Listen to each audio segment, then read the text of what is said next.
Hello and welcome to another episode of Attacking Third, a CBS Sports Soccer podcast.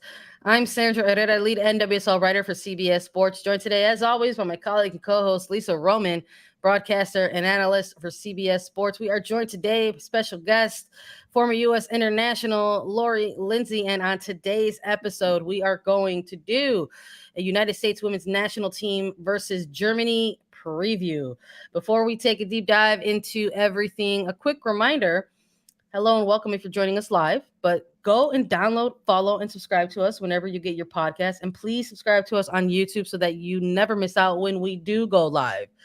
Hello, and good morning. Lovely to see you both. How's it going? Hi, bud. I'm good. It's always good to be back here. And now we get Lori on the show, which is even better. Lori, how's it going? Yeah, good. How are you too? Thanks for having me on. And feels like Lovely to check back in. Post NWSL Championship final. Yeah, we saw you there. We hung so, out there. So recovering, everybody is, right? Yeah, it just seems like a what was it, like a week ago we were like getting our flights in and all that and settling in. So wild to think we're a week out from that, but still soccer on the horizon. Just because some domestic seasons have wrapped up doesn't mean that there is not an international window to take a look at, and that's what we're going to be chatting a bit about on this episode. International window, last one for the United States Women's National Team. They're going to close out their calendar year facing off against Germany. It's going to be number 1 versus number 3 in terms of the FIFA ranked teams going head to head here. And they're going to settle up with their first friendly out in Florida. That's going to take place Tuesday, November the 11th in Fort Lauderdale, and Sunday, November the 13th at Red Bull Arena in Harrison, New Jersey. Let's start with that. Energy. We've got United States closing out 2022 against Germany. Lori, I'm gonna go to you first on this because I feel like Lisa and I have chatted a little bit about this in other episodes, just talking about like the energy around a game like this. So for you, I want to get like your thoughts or your reactions, like when you saw that like the news drop that this team was going to close out 2022 against Germany. Like what were some of your thoughts and reactions? Yeah, I mean, excited because these are the games you want to play in as a player. You want to watch them as a fan.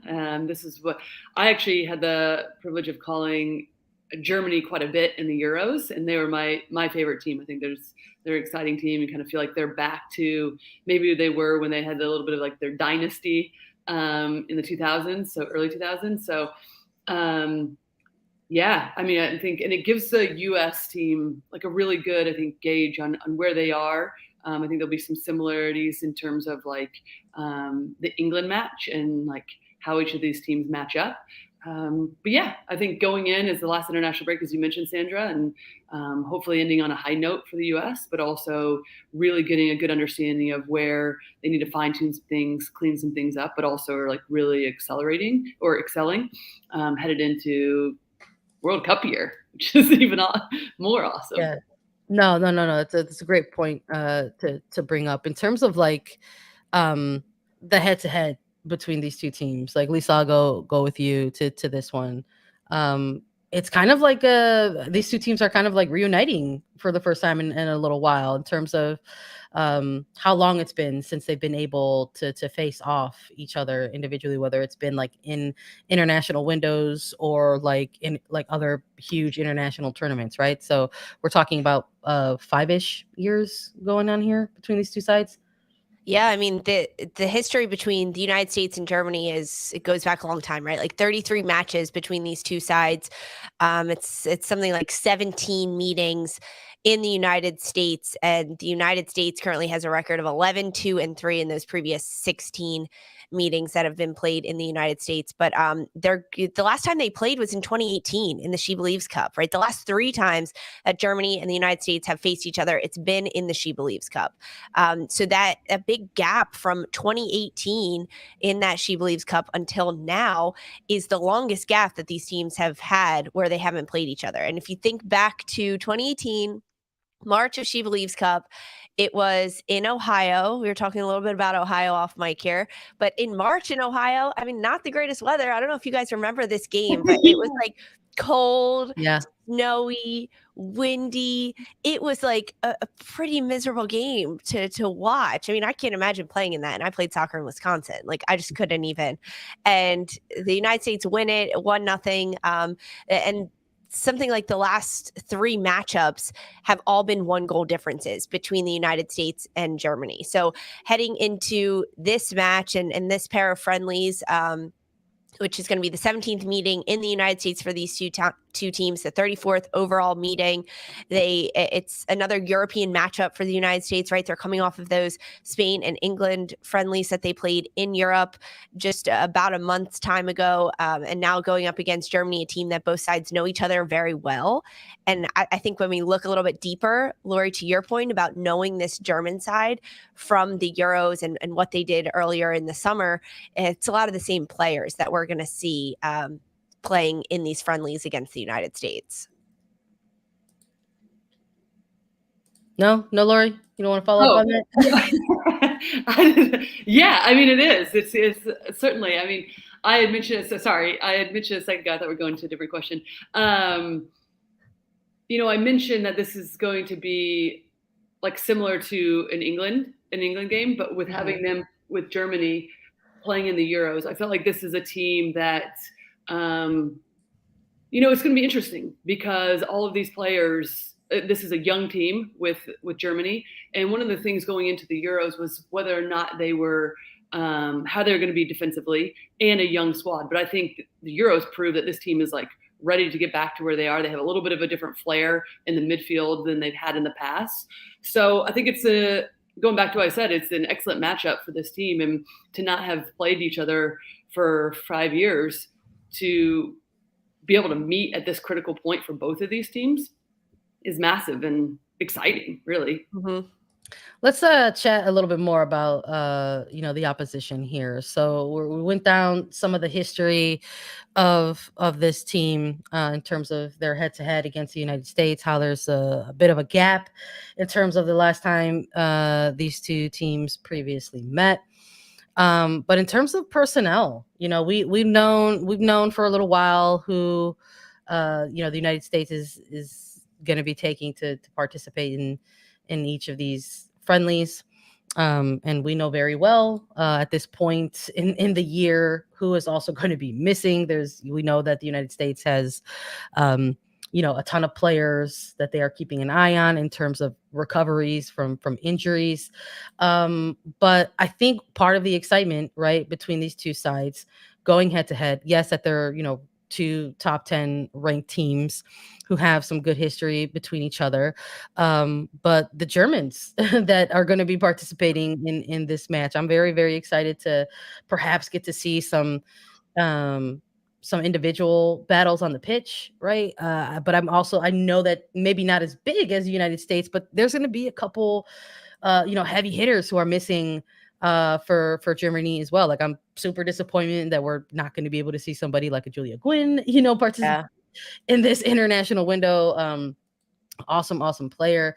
And then obviously somebody like Leah Schuler, who's now a bit of an injury, out with injury as well. So there's a couple like big heavy hitter kind of type of names that people might be familiar with if they were keeping a really close eye on the Euros specifically this past summer, who are not going to be participating in this match. But I still think even with a couple of the injuries on both sides here, that it's going to be a really, really, really competitive couple of matches between these two sides. I know for myself personally, I'm super excited to see, somebody like Lena Magol and what challenges she's going to present for the United States in that middle third specifically, because I know, especially recently, kind of post CONCACAF W Championship, that's an area that we've chatted a bit about in terms of the United States women's national team, that we're looking for something a little bit more in this middle third when it comes to the United States. So I'm very curious of what that looks like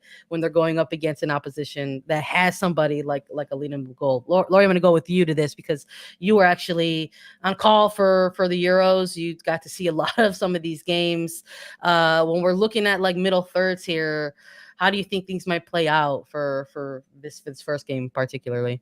Yeah, I mean, I think that's the biggest question. I mean, we've talked about it here. I mean, it's floating around, as you just mentioned, Sandra, like what does the US midfield look like, going forward? I mean, that is one area I think that everybody knows that we need to kind of like solidify and lock down and overall just improve in terms of playmaking ability and be able to connect the lines. But that's where I think is most interesting about this matchup in particular is because this was my favorite midfield in the Euros. You have not only Magul, but you also have Oberdorf, who is just a boss in the midfield. I'm pumped to see her play as well.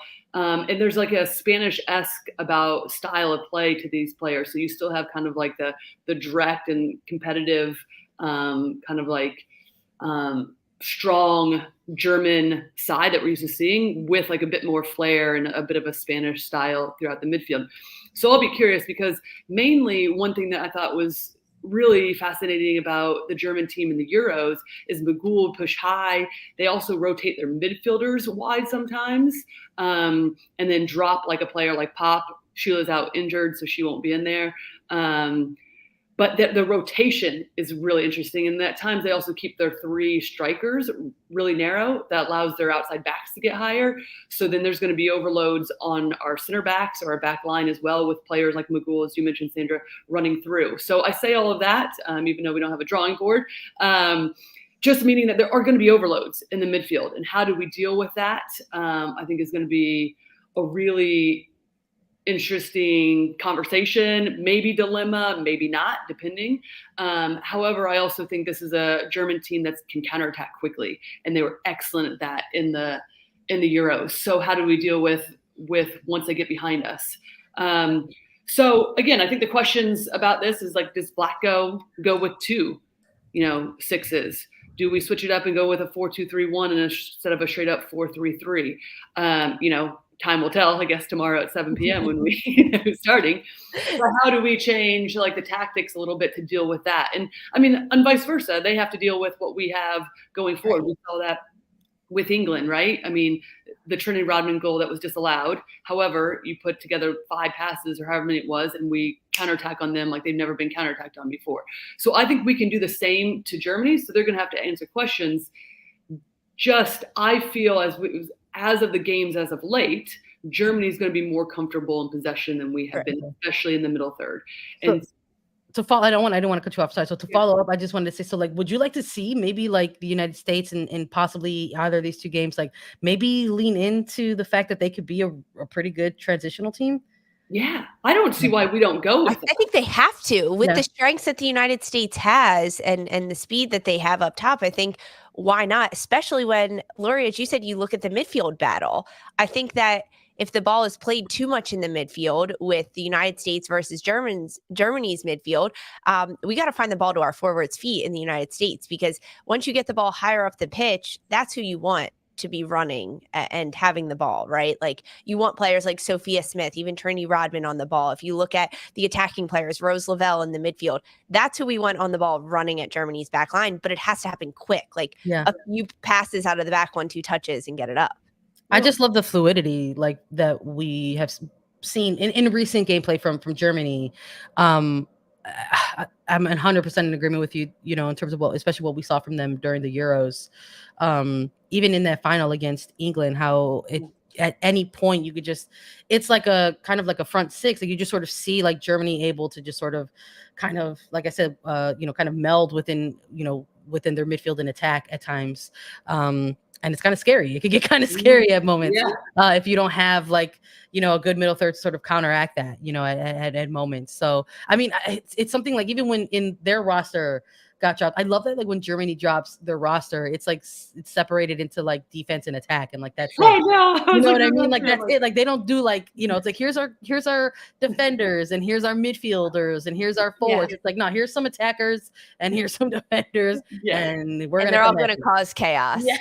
Yeah. I mean, honestly, that's what they did. I remember we were on the call for their first game against Denmark was 4-0, and so they just like it was attack versus in defend. Like it was like they just threw players forward, but in like such a sophisticated, fluid way that I was like, this team is dynamite. And so hopefully we'll see a bit about that, because that's what you ultimately want in these games. You want to be tested. You want to find out about yourself. And, you know, to the question about counterattacking, yeah, I think back to the England game, the times that we were most exposed is when we were stretched between the lines and you saw the midfield of England be able to find space in between and then go at pace. So sometimes I don't understand why we don't just drop back a little bit. It doesn't have to be a low block necessarily, but just stay tight and then open up, force teams to have to possess against us, and then open up the space in behind and then go and lean into that a bit. And then there's going to obviously be ebbs and flows to that, but then you can manage the game in a variety of ways. And if we have possession, then, you know, the roles are clear, especially in the midfield on if you're going to sit with two a bit deeper in the midfield at times, but then when you go forward, who's stepping into the holes to stop the counterattacks, right? To stop. Yeah. I want to ask you, Lori, a little convo about this, because as you mentioned, talking about Germany's midfield and how they can stack centrally, and there can be a lot of overboard players down the middle and down the spine of them, especially when they're going into the attack, and the questions that it will ask of the United States like sixes, right? If there's two in there or if there's one, and then the two center backs, and how they handle that and how they deal with the pressure of players like Magul or Oberdorf, like pushing up higher throughout those central spaces. And what we saw versus the United States versus England and versus Spain, how they handled those late runs coming out of the midfield. Do you think that there is going to be some questions asked of the United States center backs, and especially depending on who is paired back there? Oh yeah, certainly. But I think that's always right. I mean, there's always going to be those questions asked, and I think it's just about it's just about like communication essentially between the center backs and whoever's playing in those holding mid positions or the holding mid position. I think the biggest thing though is the communication, staying tight between the lines, as we said, but then having one of those holding mids or midfielder wanting to get on the ball. I think you have to have somebody that immediately, as soon as it's turned over, you have to have, and we regain possession, look to connect, right? If it's not on to go in behind, then we have to want sixes. And as of late, it feels like the tactics have been that like the six stays out and opens up passing lanes to higher up. But I'm like, get the six on the ball. Let's move it around. Let's get a grip of the game, and then we can build into our own possession at times. So. I'd love to hear that. I think I might ask you to elaborate a little bit more on the United States side of things. Who's going to be that six, Lori? We're going to chat a little bit more about the U.S. side of the ball in this game. But first, we're going to take a quick break. I love Montana, but I'm doing this for our family. They will fight you dirty. Is there any other way? Ruin them, starting with her. Signing this is a declaration of war. We're already at war. I do this for my father. I don't do this for me. We give everything to this land. I do mean everything. Yellowstone 2-hour premiere event, Sunday at 8 on Paramount Network. All right. Hello and welcome back. If you're just joining us live, we are chatting United States Women's National Team versus Germany. We chatted a bit about the German squad and what we might see them present to the United States. And I wanted to hold this off for when we came back from a break, just in case we got an influx of more listeners. But listen, if you're live and joining us live right now, I want you to put like all the birthday emojis in the chat for Lisa Roman, because we have some birthday wishes that we have to extend to my colleague and co-host. So make sure you give her some birthday emojis in the live chat there. But United States Women's National Team. Okay, let's maybe chat a little bit about the roster side of things. I thought Lisa had a good question there about, presenting some challenges to the center backs there, let's start there. Let's start on the defensive side of things. When we're looking at maybe the defensive shape that could present itself to either of these two friendlies, who do you maybe want to see getting a run out there? Like, who would you like to see in terms of this goalkeeper pool and this defensive core get a start against in any of these two games, right? But specifically as well this Fort Lauderdale game. Yeah, I mean, I think when we look at the back line for the U.S., we have to start with the goalkeepers because AD French has been called into this roster. And we talked about it, Sandra, when this roster did drop, that French being called in with the Kansas City Current, her incredible run that she did with that team in the NWSL, bringing them to the NWSL championship. I think that it's a player that is good to see called in. Now, I don't think we'll see her play in this match in particular. There's also Casey Murphy and Alyssa Nair. I think Nair is going to get the start in goals. She's been the most consistent one there. I think that for Vlatko Andonovski, it's having that stability and that leadership between the sticks for him that's going to really set the tone for how this defensive shape wants to play. And then you can build out of there. But between French, Murphy, and Nair, I think he's gonna stick with Nair there. And then that might change how we see the center backs lining up. But Lori, do you think that we'll see anyone else in goal? No, I agree with you on that. Yeah. I mean, I think, it's interesting balance right now because I think, I don't want to speak for everybody here, but like, it does feel like there's like an interesting point of like where you're trying to build continuity in terms of the people that have been called in consistently, right? That we've seen called in. But then obviously there's some new faces, and how do you get them a bit more playing time to, obviously they've like AD French is a great one, fantastic year. She's been involved. We know she has experience at this level. Do you give her is she just getting a run in camps this week, or is she going to get some minutes, right? To see where she is again with the national team. So it kind of feels like an interesting balance right now of like who you're giving those minutes to or not. But I do feel like in this first game, we'll see a bit more consistency of what Vlatko has rolled out as of late. And so I would suspect, and Nair seems to be the number one, rightfully so as well. I mean, she's had a terrific year as well. So I would expect that. In terms of the middle third here, that's what we sort of transitioned with, from the break. Would either of you like to see a little bit of a shift in formation, or B, if we continue to see what we've sort of seen over time in terms of the rotation of the midfield, like who do you want to see really get a run out and really get a test against this German side? In terms of like formation, I think we're still going to see four in the back. I think that we'll still see some iteration of a midfield that's either 3 solid with 1-6, but honestly, I think we could see a 4-2-3-1, which is what we've seen. I think that rolling that out against this German side would be beneficial, but like in terms of four in the back, like and who would roll out there, I think that that is where we are going to see some consistency in what Vlatko does and rolls out in that back line. I know that Crystal Dunn is called into this camp, but I believe she's still on minute restrictions. So I don't think we'll see her getting starts or anything like that. I think we'll see Fox on the left. I want to see Germa and Sauerbrunn in the middle. Perhaps it'll be Germa and Cook. But in terms of that, and then Huerta on the right is kind of how I see that back line going. I know Mace is called in as well. I doubt she's going to get a start in this one. But I think between Germa, Cook, and Sauerbrunn, like I think that's where you look at like, hey, do you do someone like a Germa who's coming off of a great season, rookie, defender, all of these accolades, and pair her with someone like a Sauerbrunn or someone like a Cook who's perhaps more of the future of this team. And I just want to see Naomi Germa get a start, honestly, in the center back. I do. I think she deserves it. And I think that it'll be a really good test of kind of how she can lead this side against a German team. Yeah, I mean, Germa's been amazing. Yeah, she's been excellent. So yeah, give her a run. Another good stepping stone for her in just her journey. It almost feels like it's not even like experience at this point in time. She has it.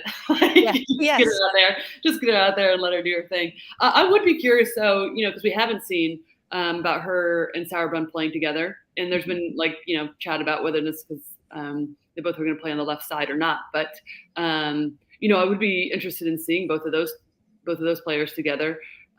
If not, I would imagine we would see Girma and Cook right now on that back line. And then, I mean, listen, we mentioned Crystal on the minutes restriction. Does she get a go? You also have Fox, Huerta, Mace, who's been called in those point in times. And we've talked about it here too. And even Danielle was great last time saying, like, who knows what the best position is. But if Crystal's on minute restrictions, then give her a go in the midfield. Let's go. Like, it's not even about giving her a go. We know she can play. She's excellent there. So let's try her out. If we're talking about, I don't expect a different formation, really, even though we talk about it. I don't fully, and we can talk about formations all day too, right? But it's more of just about the understanding in the midfield and the covering of ground and supporting one another, especially if you're just playing with the one pivot. So let's go. Let's try some things. So I'm with you. If Crystal plays in the midfield, Lori, where do you want to see her? Higher up? Well, I think she could play a two-way midfielder. Why not play her late? I think that's the best. That is exactly, we need somebody that's going to be able to do both of those. She can sit back, whether it's Andy or Sam Coffey. She can get into the attack. I think that then it just adds into, Flacco's going to have to ask some tough questions, because who do you leave out? Do you allow then almost a free role for Rose Lavelle? Do you have Rose Lavelle coming off the bench and just allowing Herrera have a bit more, or Crystal have a free role, and then Herrera's holding a bit more, and Crystal plays higher up? I mean, listen, there's a variety. Here's the thing. We could talk about formations all day, right? It doesn't really matter about the formation. It's just really about the understanding the position and the understanding collectively, because I think now that Malpu's back, potentially in the starting lineup, that gives a totally different look to this team in the way that she plays with Chicago, right? She can overload in the midfield. She naturally drops into the midfield as a winger. That is something that Germany, when we're in possession, is really going to have to deal with. And that is like a threat through and through. And who's ever playing on the outside back on her position provides the width. Then all of a sudden our midfield looks so different. So the formation, it doesn't really matter. It's just about the movement and the understanding in and out of possession. I think it's a good argument to bring up, or it's a good scenario to bring up. I think in one of the previous episodes that we just recently did, Lisa and I made a joke saying that, like, there's a lot of times where we have this as like the Crystal Dunn show, quite frankly, because it's just like we're always talking about like the caliber of player that she is. But I think it's important that it's something that we continue to keep talking about, just because on within this defensive core of things. At this point, look, they're closing out the calendar year. 2022 is about to officially be over for them once these two friendlies get done. And we're going to probably start to get a little bit more reflective of things about what that means moving forward as they continue to prepare for a World Cup. And when you have within this defensive core the rising profiles of an Emily Fox or Sofia Huerta, with the in the back burner of Kelly O'Hara, who's like navigating injury, the recent inclusion of Haley Mace in some of these in some of these windows for this team. How do you not start to at least entertain the idea of Crystal Dunn not necessarily being pigeonholed to this one, position that we've seen her over the last cycle or so. So I'm curious to sort of see what that looks like moving forward. I mean, we've heard Crystal Dunn say that, hey, she's Miss Versatile, that she's going to be wherever the team needs her to be. But it is something I think that it needs to continue to be, chatted about, just because of, like I said, like we're starting to see some other players kind of, get more extended minutes, right, within these positional areas out on the pitch. So, in terms of this middle third, I really would like to see Sam Coffey continue to get some more time, within the rotation of the midfield. I want to see, in terms of the front line, I would like to see Trinity Rodman continue to get minutes. Because for me, I think in the lens in which I'm taking a look at these games, like I said, these are the two games to close out 2022. This team is already on the go. Like the coaching staff and everyone involved in the preparation for the World Cup, like it's happening. Like there's no looking back and things like that. I mean, what's coming after these two friendlies is this next group of players is going to go to New Zealand in January.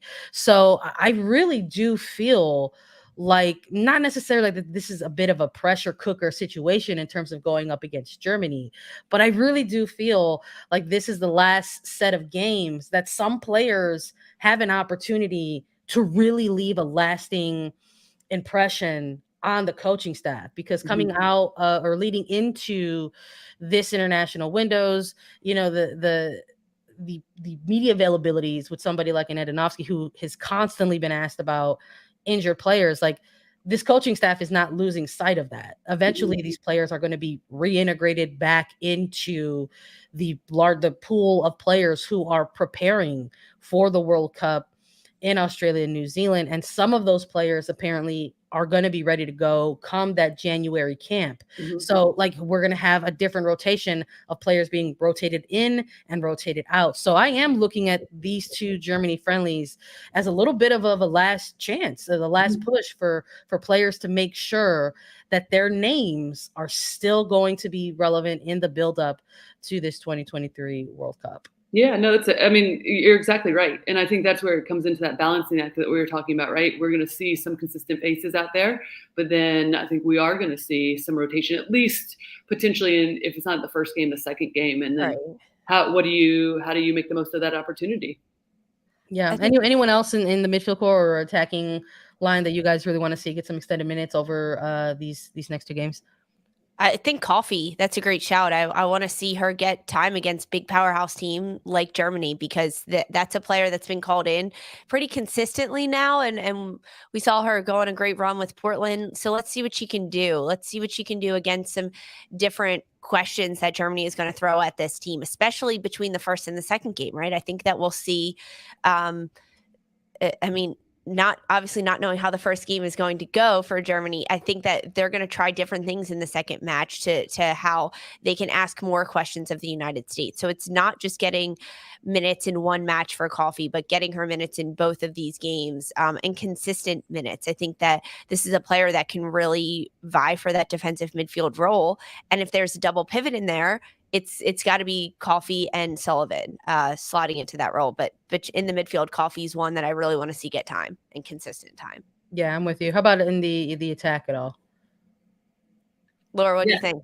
Yeah, listen, I would like to see, we saw Smith play as the 9 last couple matches, international break, and then Trinity getting the start on the right wing, but now Malpew back. I would be curious about that front 3. I mean, talk about an excellent. I mean, obviously Alex Morgan's back too and had a wonderful season in the NWSL with San Diego. So it presents just like some questions on what Black was looking for in each match, right, and where they feel like there's an advantage. But yeah, I would very much like to see in this match, going with this first one, Smith, Rodman, and Malpew. Ooh, talk about the transitional game. Yeah, but like honestly, it doesn't even not even has to be transitional. Those, I mean, you get a Smith who no doubt can hold up the ball centrally. Same with Malpew. We just talked about her floating in the midfield.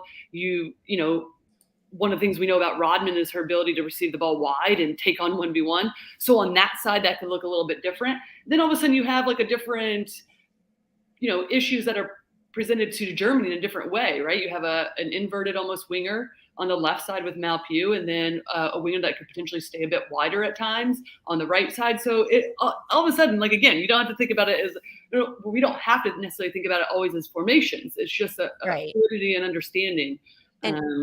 But yeah, I've been thinking about that this week. I would love to see that. That dynamic up top. I'm with you. And it's not so much about the formations as you're saying, because it's what these players do in that role that they're given, and how that causes problems for the opposition. I would love to see a Smith, Pugh, Rodman front line. I don't think we're going to see it though. I think that we're going to see a little bit more consistency with Morgan back in there. I think it'll be Smith, Morgan, Pugh. Don't put that out here. Try to manifest it. Let's try to manifest it. See it. I think we could see it. I think would love to see Alex back in too. Listen, I think that's something that I want to see it. I think that's a combination that any European side would be like, should quiver in their cleats about it. I think that could present something to a German side that they are unprepared for in terms of the technical ability on the ball by any three of those players. So I would love to see that. I'm with you, Laura. I'm hopeful for it. Let's try to manifest that and see that we see like a front trio of Pugh, Smith, and Rodman against the German side, kind of giving them fits. It's tough though, just because of these games, where they are and where they're falling in the calendar year and in preparation for the World Cup, that whole, striking the whole balance of continuity while also still trying to get some last minute evaluations in. But I think we saw a little bit, like just snippets of seeing somebody like a Rodman and a Smith going up against a team like England, and or a team like Spain. So I just I would, maybe it's just a little bit of a taste that they got, and who knows, maybe there was enough there for the coaching staff to humor that, maybe even humor that a little bit, shades of that in these two friendlies against Germany. We're always rooting for chaos here, right? on attacking third. So, I mean, who knows? Let's maybe continue to root for that a little bit more. I mean, with this first game in Florida, weather watch, I think, is something that we haven't talked about on the show. Maybe we'll close out with that. Nothing says, seasonal change or ringing in the holidays than, rainy weather in South Florida, right? Like that's how you know it's fall and winter. But I believe it's a tropical storm warning right now in terms of like the overall forecast. Might be some wind and stuff like that. So that there's a very interesting, extra component to take into consideration with these two games too. Like how are these two teams going to fare, and perhaps potential like, rainy or possibly like windy kind of conditions. So that's something that could maybe lead to some interesting scenarios on the pitch. I think. I know it's something that we will be keeping an eye on, and I know it's something that they're all keeping an eye on in Florida as well. So I don't know. We'll see. Team Chaos. Does anybody want to feel brave and put a score line on things here for this first game against Germany in Fort Lauderdale? I mean, I don't really. I have no clue. I don't know. I don't know what's going to happen. Like, honestly, no. I don't want to do that at all, Sandra. I mean, I think I am pumped for this match, though. I think I love both of these teams, and I think that they can present problems for one another in a really great way. But I think it could, I think it could also be a really even match. I think it could be a draw. Look, somebody be brave. I'll go. I guess it's got to be me. I'll go first. I could see this being a draw. I could see the first game being a draw. I could see it's like it's the first of two friendlies, right? They're feeling each other out a little bit. I do think, there might be some conditions that come into play, right? In terms of weather, who knows how the ball will be moving. If there is a certain element of wind. Tropical storm. Yeah, if there is an element of wind, or if there's an added element of rain, right? That could maybe make things, kind of interesting in terms of ball movement. So I think, like maybe it could be kind of like one of those narrow score lines and kind of end up in a draw. I don't want to see a 0-0, but I wouldn't be shocked that maybe like a 1-1. Yeah. Yeah, I would say, I mean, a draw is definitely possible, but 1-1, I'm not going 0-0, right? Like I think we'll see some type of goals in this. I mean, especially if we get the front line that we're wishing and hoping for with Rodman, Smith, Pugh, like there's a goal. We might even get some called back. I definitely think there's going to be some goals. I think when you look at these two teams, I think at times it might even open up. It could be transitional in moments as well. And I might have said this at the top of the show, but this, without Gavin back there, I'm just getting my notes out. But one of the biggest things with Germany and the Euros was how they were going to deal with transitional moments. I mean, listen, they did a really good job because their front players put so much pressure. They regained possession. And I don't want to take anything away from the back line, because they did an exceptional job, especially with all the question marks around in the Euros. But I do think, I mean, the one thing that I always am constantly amazed with our group is just even though it's been like this for so long, is the depth. I mean, we were talking about these, like the lineup that we're going with up top. I'm like, this is just mean. It's just feels very mean. Like, and so I think that is an area that like we can really always get after teams, but potentially this German team, because if there is an aspect that I think that they are vulnerable, it would be in the back, especially if we can break lines quickly. All right. Something that we'll have to keep an eye on. I know we're excited about it. We're going to watch the game and see these two teams go head to head, and we'll have to come on back and check on the recap and see if our predictions were correct or if we would like to see something different in the game between these two teams in New Jersey. Thank you, everybody, for joining us live and listening to Attacking Third. Download, follow, and listen to us anywhere you get your podcast. You can watch us too. Subscribe to us on YouTube to get alerts whenever we go live. YouTube.com/attacking third.